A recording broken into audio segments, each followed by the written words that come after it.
just want to give a very proper introduction to Shawn Heinrichs. He is just an amazing Emmy Award-winning cinematographer, photographer, scuba diver, and marine conservationist. He's an independent filmmaker and founder of Blue Sphere Media, a production company specializing in underwater adventure and conservation films. He has acquired considerable firsthand knowledge of the oceans and most important marine areas, and has worked with leading film and journalist teams, including National Geographic, WildAid, Savers and Jim Abernathy, to name a few. He's also the co-founder of SeaLegacy. If all that stuff wasn't enough, we're so excited to have him part of the JAX Ohana, and today he's going to be presenting Light on Shadow, how he's using media to drive the conservation of our ocean's most threatened species. So Shawn, take it away.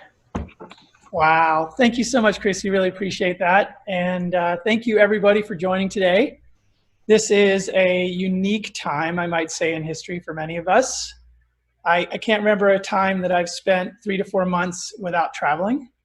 So I'm beginning to almost call it getting into the vibe of civilian life. Because I think for the last decade, well, definitely the last 2 decades, but particularly the last decade, every month I've been somewhere else in the world. And what an incredible experience that has been. Traveling corners of the globe to some of the most incredible marine environments, witnessing nature in its most magnificent, but also documenting some of the more hard sides of it. So I thought today, sort of as a step back from all the things that we're experiencing right now on this planet, I would take you a bit on my personal journey, in my journey of discovery that began quite a long time ago when I was a little kid, and it starts to date me because the oceans were a different place when I started. So I'm going to do a little screen share here. See if we can get this started. And here we go.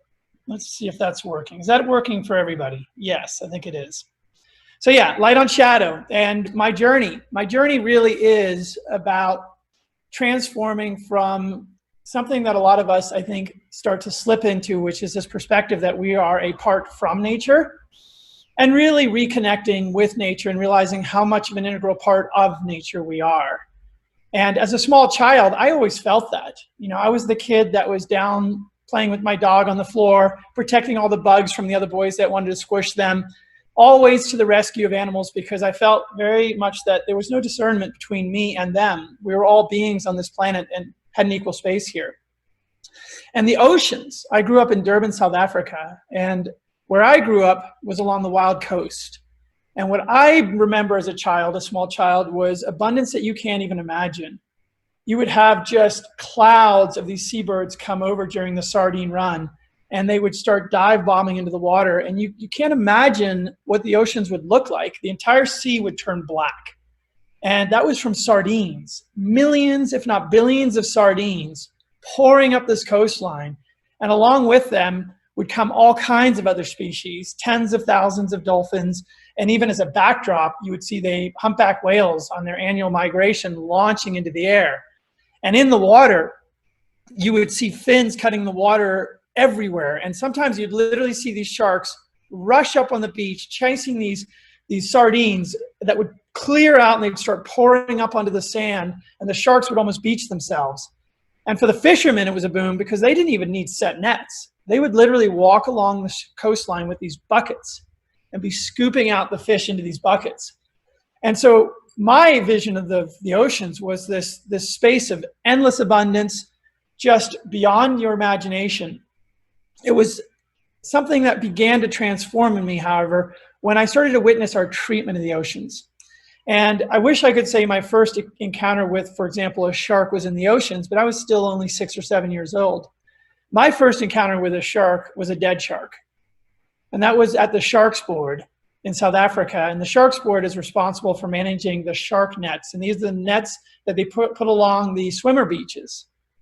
And they're meant to keep swimmers safe. Now, ironically, most of the sharks were caught swimming out to sea. So they were caught on the inside of the nets. And there were very few, if any, shark attacks or shark bites. And I remember as a small child, we'd do a school trip each year to the Sharks Board, and they had this massive freezer room. And they'd open that cold door, and you get hit with this waft of like ammonia mixed with like mist. And then as that mist cleared, we would just see piles upon piles of sharks. And back in those days, the sharks were much bigger. You know, the average shark, the blue sharks were 3 meters. The oceanic whitetips were 3 to 4 meters long. Same with the duskies and the bronzies, massive sharks. And while the other kids gawked and thought, wow, how cool, just the combination of this scent and this room of death really hit me. And I think it left an indelible mark on my soul, like, we're doing something wrong to these oceans. And I'm too young to understand right now, but somehow this has to change. It was then when I moved to the United States, I think I was around 7 years old, and our family began to do trips down to the Florida Keys. And my memories of those are so fond. We would literally just go snorkeling right off Key Biscayne or Key Largo or Key West, and the reefs were incredible. You would see massive schools of fish, you would see barracudas, massive groupers, and then all kinds of coral species. And for me, I was like, wow, we still got this incredible ocean. And year by year, we would go back to these same places. But again, I noticed something happening. What was once incredibly vibrant reefs full of all kinds of colors and all kinds of fish, over the decade or so during sort of my adolescent years, that transformed into a completely different scene. The reefs that were once vibrant with color were now singular in color and choked in algae, and all the large predators were gone, the rays were gone, the schools of fish were largely gone, and this dark cloud almost, but in this case was just dead reef, spread across all of the Keys. And in fact, I believe now we've lost about 93% of the Caribbean's reefs. And I realized that, wow, in my short lifetime, I was witnessing the death of the oceans. It was then that I began the hobby of photography. And one of the species that came racing back to my mind was sharks. I'd always had this incredible deep fascination with these animals. You know, for many, they were these scary predators that lurked in the deep. But for me, they were these beautiful, magnificent, perfectly evolved predators that kept the entire system in balance. And so I set upon sort of a personal journey. And as photography sort of moved more from a hobby into actually work for me, I wanted to document and inspire people with the magnificence of these animals. And those journeys took me to some of the most incredible places, like the Bahamas, where I met this 14-foot tiger shark named Emma.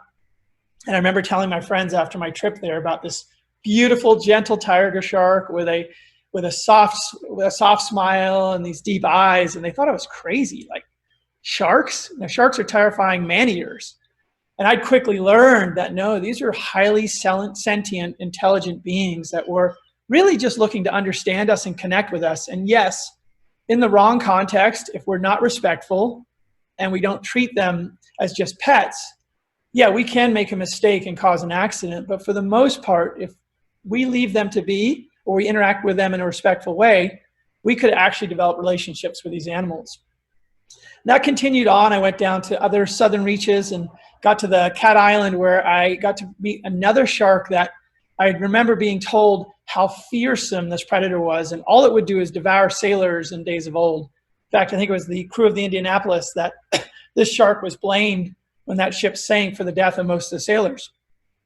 But what I discovered again was a sentient, calculating, intelligent animal that would come in, yes, quickly, and it would bump, but it would not try to savage you, would not try to eat you. It would really just try to connect with you and understand you, and very quickly would learn that A, you're not great food because it's a bit difficult to get to you, and you're certainly not competition because your capacity to swim was greatly handicapped compared to any other being it had ever experienced in the oceans. So I realized, yeah, this is another animal deeply misunderstood, and how can we shine a spotlight on it? But it went deeper, and my journey took me to the far reaches of West Papua, Indonesia, right to the heart of biodiversity, a place where there's more species of fish and coral in this one center, Raja Ampat, than found anywhere else on Earth. And what I'd learned is that shark finning had already come through this area, and because of that, they had lost so many of these magnificent predators. But with the help of communities, local government, local NGOs, we were able to establish protected areas and revive some of these critical habitats to the tune of now 25 times more sharks within than without. And for me, again, capturing those stories and showing the connection between this apex predator and the balance of all the species that it maintained beneath of it presented a huge opportunity to once again inspire global communities that we needed to protect these animals. But there was one shark that I'd never met, and over close to 20 years of investigative journalism and filming in the oceans, out of the cage with great whites and tigers and great hammerheads and bull sharks, I'd never seen this one shark, the mako shark. And it was only when CITES, and this was last year, considered the opportunity to actually list these animals for protection, that that moment happened where I could go now and tell their story and present them in a whole new light. But even with all my experience in the water, when you think about an animal, the fastest fish in the ocean, fastest shark in the ocean, and one of the fastest fish that can literally launch into the air at 45, 50 miles an hour, savage a marlin and rip it in half in a single bite, you realize that even within me, I had that trepidation and that sort of lurking media program fear. And even when I first showed up on the back of the boat with a friend, Riley, in New Zealand, I remember this mako came in and she saw us. And instead of going for the little bait bucket next to the boat, she came right around and put her head, raced right up on the swim step, mouth wide open. And I had to literally jump out of the way for fear of losing my toes. And so it really realized that this was a very territorial animal. But with patience and respect, we took our time and eventually we slipped in the water. And after a few really close, intense passes, she realized we were no longer a threat. And we certainly weren't prey. And we spent 4 hours with this magnificent being in just radiant light, just experiencing her. And you got to see that robust torso, those sleek fins, torpedo-like nose, really impressive jaw. And not once did she ever threaten to attack, bite, or savage us the way the stories had told. And again, I realized here is another animal misunderstood because people haven't spent time in the water with it to really understand what it's about. And I thought, well, again, here, let's bring that imagery forward and let's inspire people. But there was one space that probably takes the top shelf of my experiences in the oceans, and that was a place called Isla Mujeres, Mexico. And I think now it's almost a dozen years ago that I had been down on the oceans with a dear friend of mine, Berkeley White, filming sailfish that later became part of a National Geographic series. And our captain had told us about these whale shark gatherings. And back then, people were like, whale shark gatherings? There were solitary animals drifting out in the blue. I think Cousteau only saw 2 whale sharks in his entire life. And we hadn't yet discovered the places where you could see them the most. And he said, some days we get 5, 10, even 15 or 20. And one time I documented 30. My question was, over the day? And the captain was like, no, just in one place. So I said, we got to film this. And I said, has anyone ever been out and documented this? And he said, no, can't really find it. It's just somewhere out in this 10 by 10 mile range if you get lucky. And this is only during a very specific season. So we organized an expedition with some dear friends. And it was in July of 2009 that we went racing out into the sea. And it really struck me right away that I had miscalculated because whale sharks live under the water. And if anyone's tried to grid search from a boat, a 10 by 10, 100 square miles of ocean, you quickly realize the futility of finding anything. So after hours and hours of searching, my hopes had diminished greatly until in the far, far distance, we saw this sort of disturbance on the water surface. And I remember shouting down to the captain, hey, captain, what is that? And he's like, oh, it's bonito, bait ball. I'm like, okay. But 10 minutes later, it was still going on. And I asked him again, and he said bonito. And my experience filming bait balls is bonitos are some of the most efficient predators. And if you have a bait ball last more than 5 minutes, that's a record. So we pointed our nose, we went racing over, and all eyes are like glued on the horizon. And I remember that moment where still water for miles ahead, and suddenly you see this big, giant spotted fin cut up, and then another, and then another, and another. And ultimately, we could see them for miles in the distance, just fins all coming up to the surface on this glassy, calm day. Tumbled into the water, hadn't even loaded my camera, bounced off an animal behind me and saw another whale shark charging in, and quickly realized I got to film this. So even me, having spent so much time in the oceans, was so overcome with excitement. We wound up documenting. We had the entire aggregation to ourselves for almost a week until we finally called a couple of folks and said, hey, come on by, we've got something to share with you. We estimated in that single day we had 300 whale sharks. And that was the world record ever documented until that time for a whale shark gathering anywhere in the world. And what that reminded me of is that these animals, even the most giant shark in the ocean, the biggest fish in the ocean, we know so little about it. We know so little about all of our oceans. And right here off Cancun, for who knows how long, has been this aggregation. And yet, despite all the boat traffic, no one had ever documented it. And I realized that there's so much opportunity to tell these stories if we just listen to the people who work on the oceans and we take the time to really go out and connect. And sometimes, like with this aggregation, which is once in a lifetime, you get to come up close and sometimes really close with the biggest fish in the ocean. And for me, that means a lot because it gives us an opportunity to shine a spotlight on some of the most charismatic animals. And it's not it's not that only those are the ones that matter, but they are sort of the ambassadors for entire ecosystems. And a whale shark is a migratory species, and it requires healthy food and clean water and no rubbish for it to really thrive. And so it's an ambassador for why we need to protect our oceans. But there's one ambassador and one species in the oceans that I think for me is the closest to my heart, and that's the manta ray.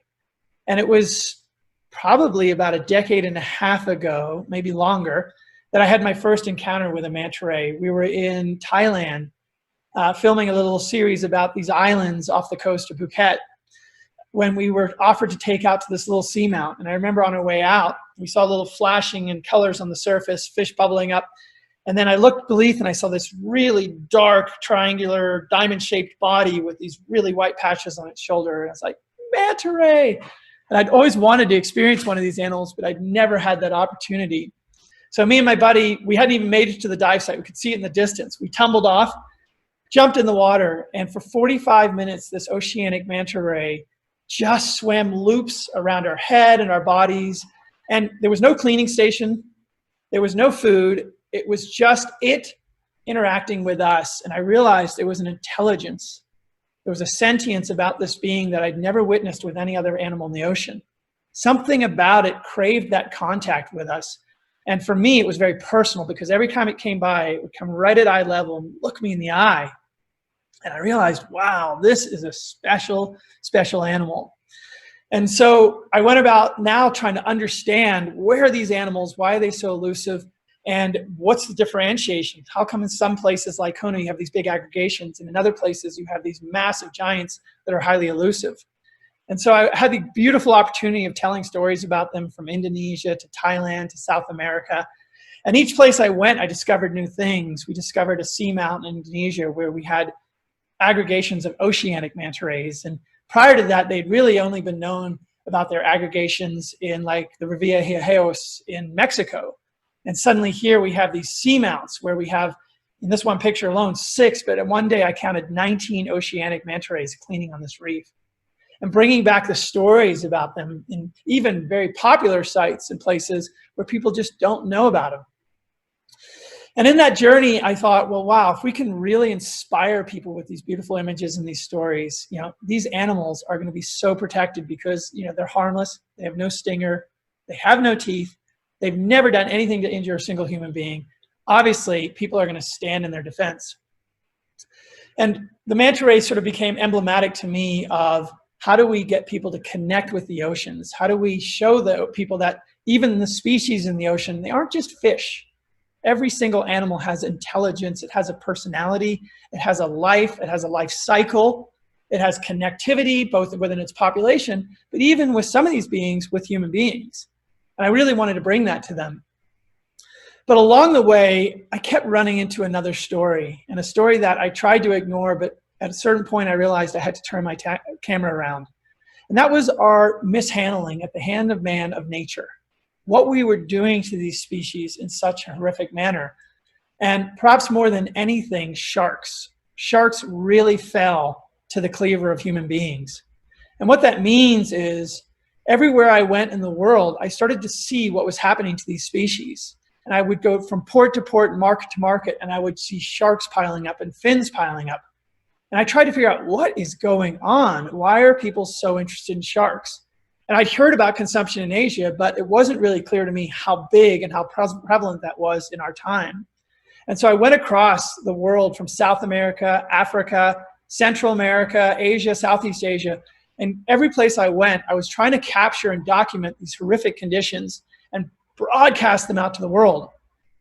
And what became clear to me is no matter where I went, and specifically in certain countries that had really set upon sharks, they weren't just targeting tens of sharks, not hundreds of sharks, but tens of thousands, if not hundreds of thousands of sharks every single day, to the tune of 100 million sharks every single year. And this crime was going on out of sight, out of mind. And when you looked at the news, perhaps the only thing you ever heard about sharks was the one shark attack. And when you consider that only, I think, about 5 people ever die a year from shark attacks, and we kill 100 million, it felt to me that the news was so far off base and that we needed to really bring back the story to the real issue, which was driving the collapse of the apex predators in our oceans and threatening the stability of the entire life support system on this planet. But we needed to get to the story. We needed to understand why. And it just came down to this. It came down to their fins.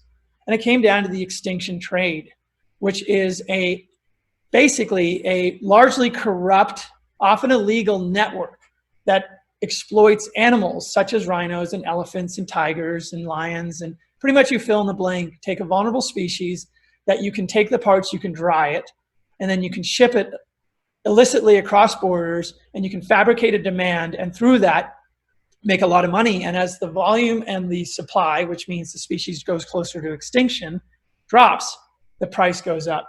And so you profit along the entire curve. And that investigation took me again to some of the biggest ports in the world. And I got to witness what was happening. And in some places, we literally documented tens of thousands of fins drying every single day in these processing facilities. And what happens to those fins? Well, they ultimately end up in front of a consumer or a restaurant buyer. But by the time it gets to them, they're packaged and polished, and the entire blood trail of destruction, suffering that has been left in its wake is completely invisible to the consumer. And all they're left with is this beautiful image of this sacred dish that somehow will increase their potency or will make them look good in front of their business companions. And so we really had to shine a spotlight and go back to the trail of destruction and bring people back to what was really happening. But it wasn't just sharks. What I learned as I had been working in these markets was something else was really happening. And that with the large sharks disappearing from the oceans, the traders had turned to another product. And that was one focusing on manta rays. And I was shocked because I couldn't believe it. Suddenly in these shark markets, I saw the streets lined with manta rays. And what had happened is a coastal remedy in China had been revived. And with that remedy, and the onset of the SARS virus, which I think that's about 17 years ago, it gave an opportunity to fabricate another treatment, one that would clear heat in your body. And they used it on chickenpox and other things. And they said, hey, it'll work really great on SARS. And they conscripted fishermen around the world that lived in proximity to some of the vulnerable manta populations to go out and hunt these animals. And I found a community in Indonesia that was killing 1,000 to 1,500 manta rays every single year. And that was happening largely out of sight and out of mind. And we realized we've got to shine a spotlight on this. But it wasn't just the adults. By the time they had hit these populations hard, even the babies, juveniles, were being pulled into the markets. And here it was for their gills that were then being traded in Asia and for hundreds of dollars a kilo. So a fisherman could make $500 off killing a manta ray. And from that would go out to the consumer, and they made a dish that I call extinction soup, which is seahorse, pipefish, and manta ray gills. So you can't get more of a poster child than this dish for the exploitation, really the unchecked, reckless exploitation of the oceans. But it didn't end with manta rays. In China, I saw islands upon islands of these floating cities that were targeting literally millions of turtles that they'd stole off beaches across Southeast Asia. And in certain communities in some of the developing countries, they had turned back to whale hunting with the disappearance of all the large fish.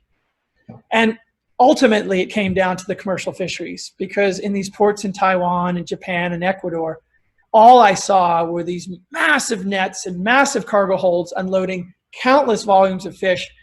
And it really became apparent to me that this was unsustainable, and that in my lifetime, I was going to witness the death of the oceans if we didn't take action. And so it was from there that I realized, well, I've shown the beauty and people haven't responded. We're still losing it. I took a decade undercover and I exposed the horrific crimes happening on our oceans. And though we got distribution around the world of major publications, the destruction still continued. And it was at that moment that I realized what people were lacking to really stand up for this issue was this deep sense of connectivity that I felt inside of me, and that my companions and my colleagues felt inside of them. And how do you get someone to serve and act in defense of something they don't care about? And so it was important that we shift that, and rather than just shut down and withdraw and say this is impossible, I actually came across this plaque on the top of a mountain in the Marshall Islands, and it had this written on it. It said, "Better to light one candle than to curse the darkness." And it meant a lot to me, because I was like, okay, I can either shut down and I know nothing's going to change, or I can put one light on the issue, my light on the issue. And with that light, maybe something will happen. I don't know if it will, but if it does, it increases the probability of something important shifting in our economy and our culture. And so I went back to the species manta ray and I said, you know what? We've struggled and we've lost so many of our sharks, probably 90 to 90% of our large predatory sharks in the oceans. But for manta rays, we still have a chance. And I made it my personal mission to set about a program to protect these animals.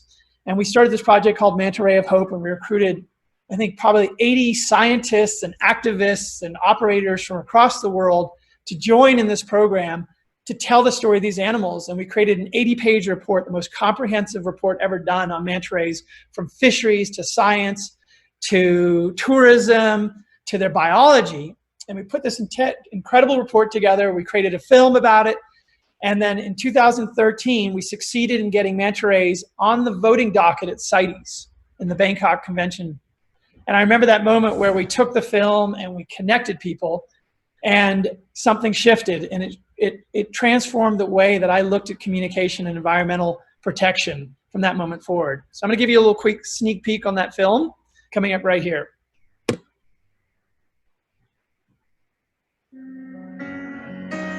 If I could spend some of that time saving, I can imagine your face the minute you see me come home. It's only a dream, it's yet far away, and time spent on dreams could be time saved.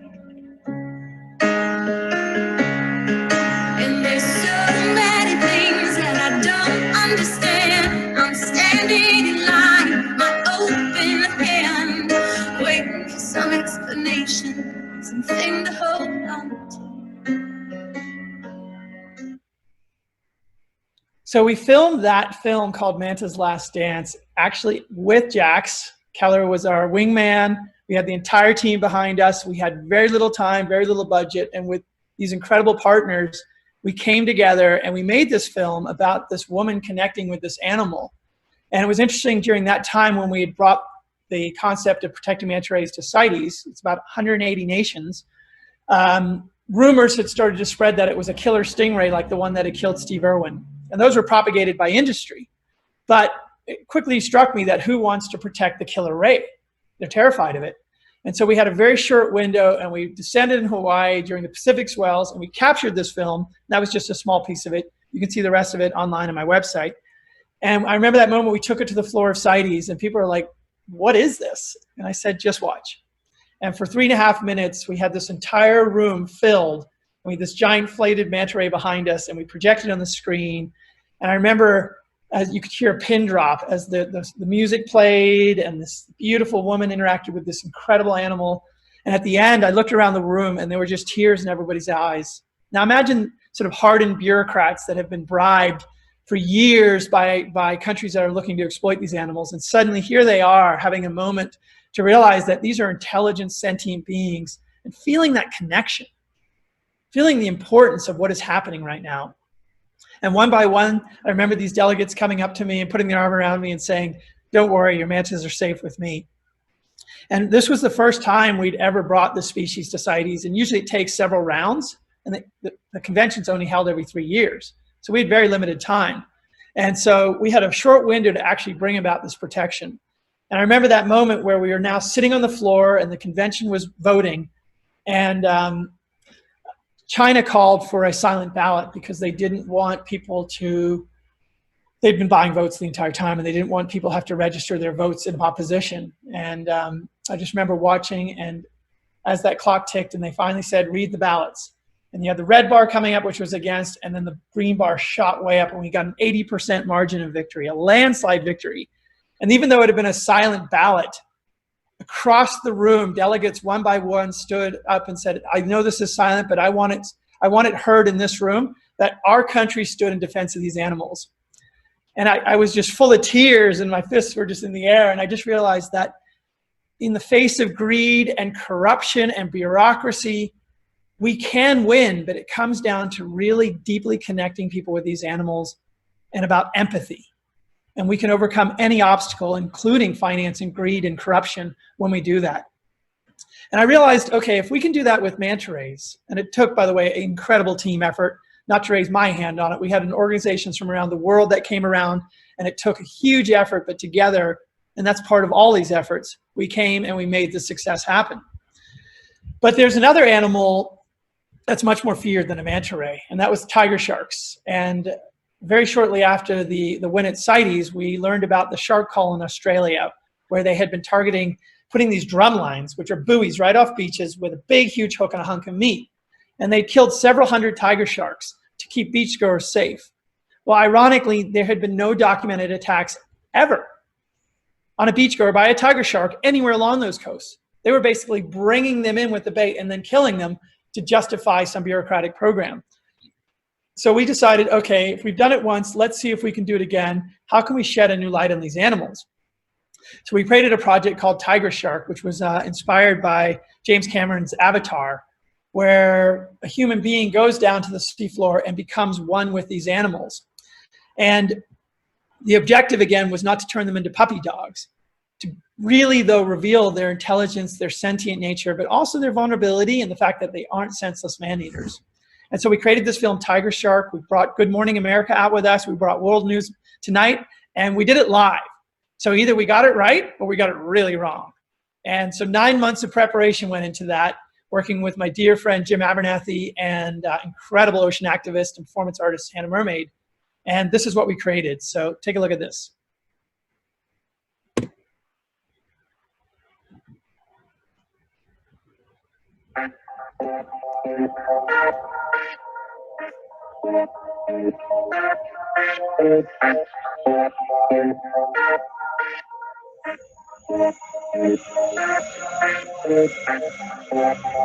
I make love to my enemy.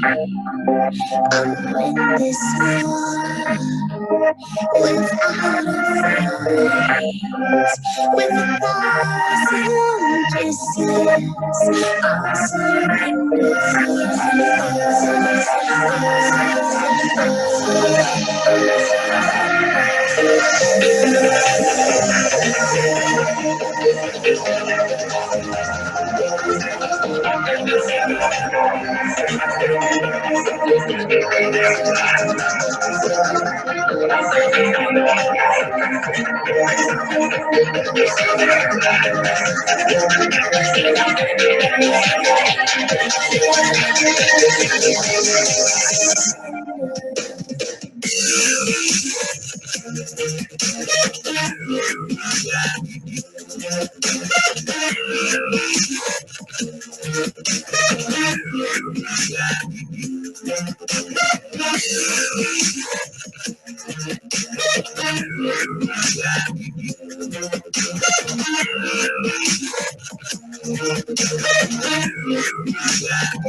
So you can imagine what that would be like to have, you know, the news anchor from Good Morning America underwater with you while you're filming that, and that we only had 4 days in the winter, well, the spring months of the Bahamas, and 2 of them were blown out to film, produce, edit, and deliver this for World Oceans Day. But we were successful. And, you know, I had some people saying, hey, well, you're touching sharks. And I said, well, let's pay really close attention here. Right now, hundreds of these animals are being touched with hooks and gaffs, and harpoons are being killed. We're not about riding sharks. We're not about chasing sharks. The only thing that's going to happen is when that shark comes face to face, if it chooses to interact, that's where we'll have that moment of contact. And that's what we did. And people understood that. And I said the larger mission here was to decriminalize these animals, to take them from what being basically vindicated away from these horrific, senseless, terrifying man-eaters into just another important species in our oceans. And we did it. And we put up a petition, and we collected more petition signatures in 2 weeks than the entire efforts that had been combined over the past 9 months prior to that. And we printed them out, and we hand delivered them to the environmental minister in Australia. And the following week, they shut down the shark call. And for us, that was a really powerful indicator that through the power of connection, we can really reach people. We can transform them. And beauty is an incredible thing, but it's not enough on its own. Shame and guilt can highlight an issue, but that can also turn people off. And what's so important is that you combine the two. You bring together that stunning imagery. You show, the strong medicine in that small dose, the suffering that's happening or the loss that is happening. And then you connect the most important ingredient, which is our connection with the issue. Because if we don't feel something, we're not going to act in defense of something. It's called empathy. And if you look around with what's happening right now in this world, in order for people to mobilize, they need to care. And I love the words of Dr. Seuss's The Lorax. Unless someone like you cares a whole awful lot, nothing's going to get better. It's just not. And it's that simple. We need to love these animals. We need to connect with these systems. And through that connection, we can be inspired to act in their defense. And in conservation, we've often missed the bill on that. And again, I return to it like my personal journey, which was, if I go just to beauty, yes, but we often get a sense of safety from that beauty. It's those natural history shows that just show everything so vibrant. Wow, the oceans are going to be okay. They don't need my help. And that really speaks to the apathetic nature of our species. And if we just show the violence, well, what's happening is I'm going to feel the pain of that, but I'm not connected to it. I'm going to step back from it. And the perpetrators that are committing those crimes are often doing it not out of ignorance or apathy, but out of greed. They're just making money off of it. And they don't care about the consequences. And, having spent 2 decades interacting with a lot of these traders across the world, many of them look me in the eye and they say, my business is going to be over in a decade or 5 years because we're running out of product. And that's how they look at it. They look at it as product. And what we have an opportunity right now is to shift our perspective, move away from the objectification of nature, and really look at nature as something that we are intimately connected with. We are inextricably tied to the fate of nature. Our natures are connected. And for me, storytelling and imagery has become the vehicle that I use to open up my heart and share my connection, because I'm not alone in that connection. Across the world, you have people who all feel just as connected and loving of these species and these places. And to give a voice to the animals, the places, and these people creates an opportunity for the larger audience, the 99% that never step a toe in the water, to also feel that spark inside of them.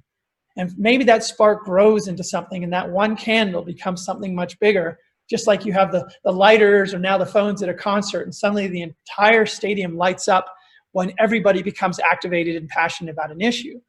And that's my hope, is that by bringing this imagery and this storytelling to our communities around the world, we have an opportunity to cast that light on shadow and clear out all of the garbage that's preventing us.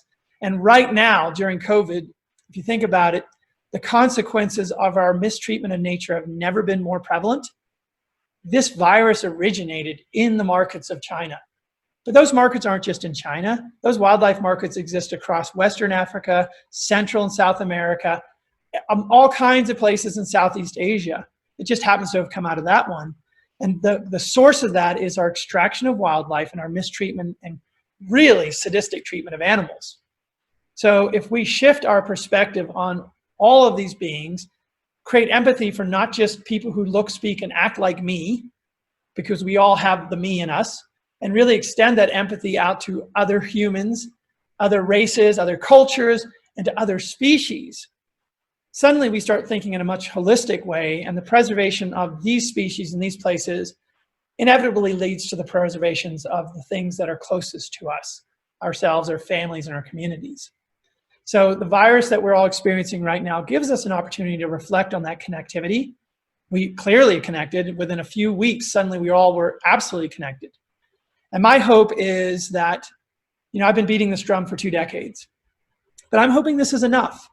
I really hope this is enough, because we've had the storms with the climate change, erosion of coastlines. We've had starvation and drought and famine, and those weren't enough. But if shutting down the lives of billions of people, causing millions of people to become really ill, hundreds of thousands of people to die, isn't enough, then I don't know what is enough. And so I'm hopeful that we have all felt a little bit of deeper connectivity around our homes and our local nature. I'm hopeful that we are much more willing now to listen and to stand up in defense of these beings. And perhaps more than anything, if we can restir that connectivity with nature. And I'm so glad to hear the oceans are opening up in Hawaii, because get back in that water, see these animals for yourself, connect with those manta rays, those dolphins, those fish, those turtles, really realize that they are intelligent, sentient beings. Through that connectivity, bring that back to our communities. I think we can get a lot of people to care. And through that care, I think we can get the change we so desperately need, so that this isn't the sunset on our oceans, but rather now we witness a revival that we've never before seen in history. So I invite all of you to become part of that journey. And I thank everybody for listening. And thank you, folks at JAC. The entire team at JAX has just been such a family to me. And I can't wait for when they let me come back there and I get back in the water with you guys. I miss you guys. Thank you.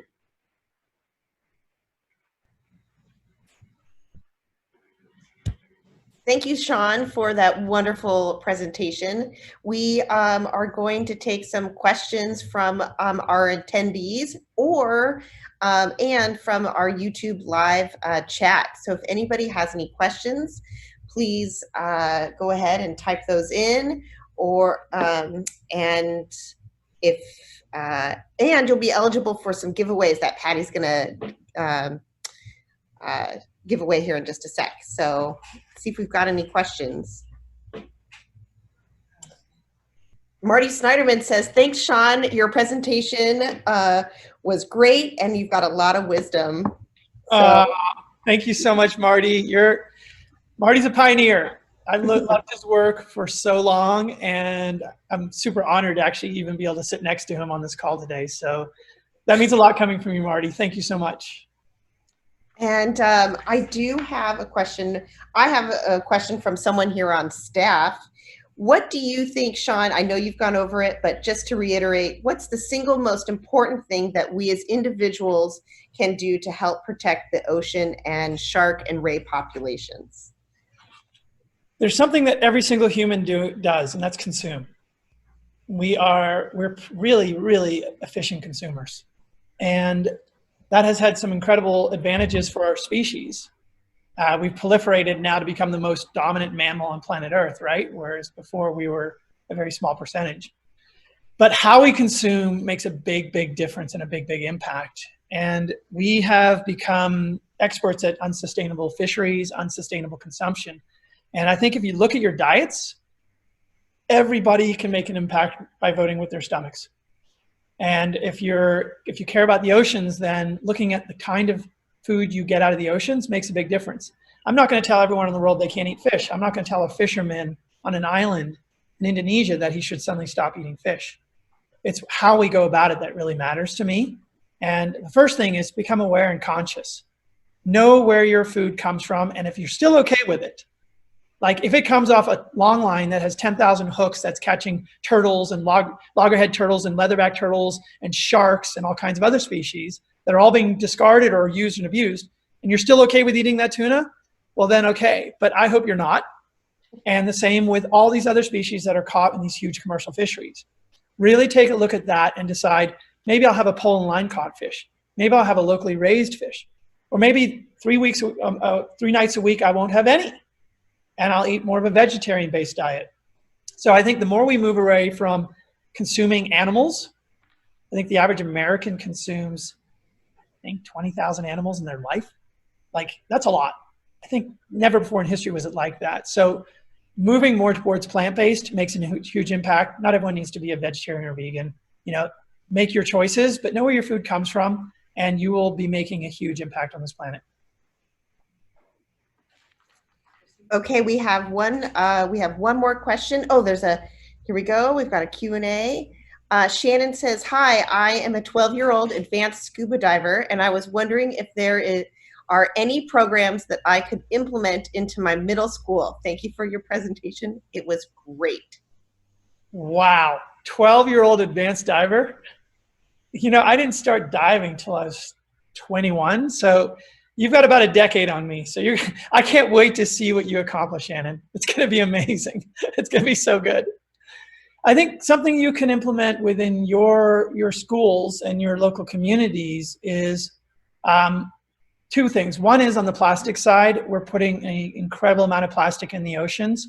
So I would advise looking at some of the opportunities to start getting plastic straws, single-use plastic forks and spoons and knives, styrofoam plates, getting all of those things out of your cafeterias and out of your schools and local restaurants. Because just by doing that, if you add up the number of plastic utensils and straws and all that, you're going to be shocked about how many of those end up in landfills, and often they blow away, end in rivers that go to the oceans.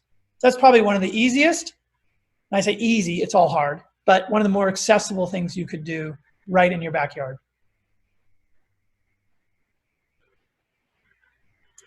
I think you're on mute there, Chrissy. Thank you. Sorry about that. I've got another question from Mark on our YouTube live feed. Does Shawn's hook necklace have a story behind it?